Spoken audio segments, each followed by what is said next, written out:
Our first speaker is Satria Kautsar from Wageningen University and Research in the Netherlands.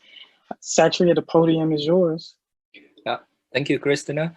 Hi, everyone. I'm Satria. I'm based in a group of Marix Medema in Wageningen. So in our group, we study biosynthetic gene clusters, or BGCs. So those are features of microbial genomes of which genes encoding enzymes for a specific secondary metabolic pathways are clustered together in a genomic loci. And these secondary metabolites are an important driver in microbial ecology because the microbes use them for communication, as a weapon, and also as protection from threats.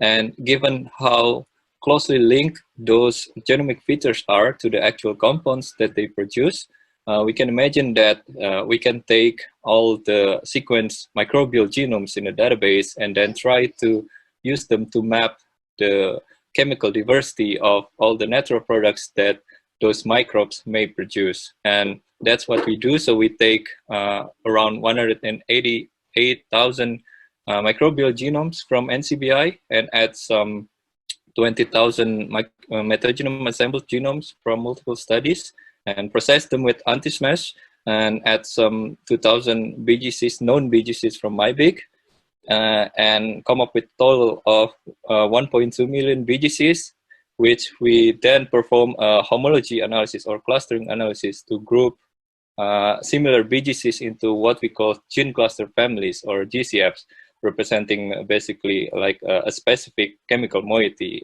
in the natural products. And of those 96,000 GCFs, you can see the distribution there on the center phyllo tree-like plot.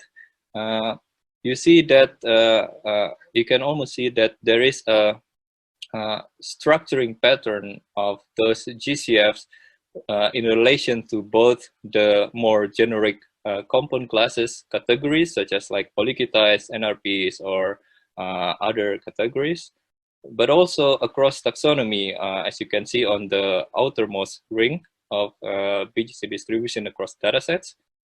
For example, on this orange clade on the lower left part of the tree, you can see all the polyketide and hybrid polyketide NRP BGCs from fungi are clustered together, meaning that they have similar structures in their BGCs. And also, if you see on the top right plot, so each node there are GCFs. There you see there is a lot of unknown BGCs or GCFs only remotely related to known BGCs in the MyBig datasets. And among them, some 3,700 of those GCFs are actually exclusive to our metagenome assembled datasets. One of the examples you can see here in this NRP polyketide hybrid BGC from the Tara Ocean dataset, there you see on the bottom part the complex modular structure of the NRP domains, typical of which you see on the basically legitimate known BGCs in MyBig.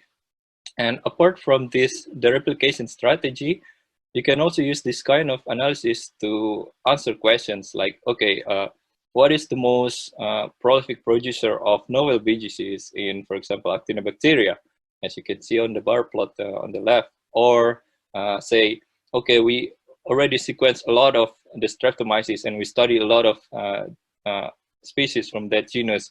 Do we actually already exhausted all the biosynthetic novelties of this genus or whatsoever, as you can see on the rarefaction plot on the right? And also in the not so distant future, we can also combine this with like long-read sequencing technology that is capable of outputting like 10, 20 to even 50 kbs long contigs or reads, which is a typical length of a BGC, and then build a PFOM-like database, but for BGCs, and basically use that to perform a functional metagenomics based on BGCs, which would be supposedly more representative of the pathways that the microbes can produce, and thus the confer phenotypes that microbiome can express. And yeah, I'll be happy to answer your questions, and feel free to get in touch if you have any like interest and also want to know more in details about the project. Thank you.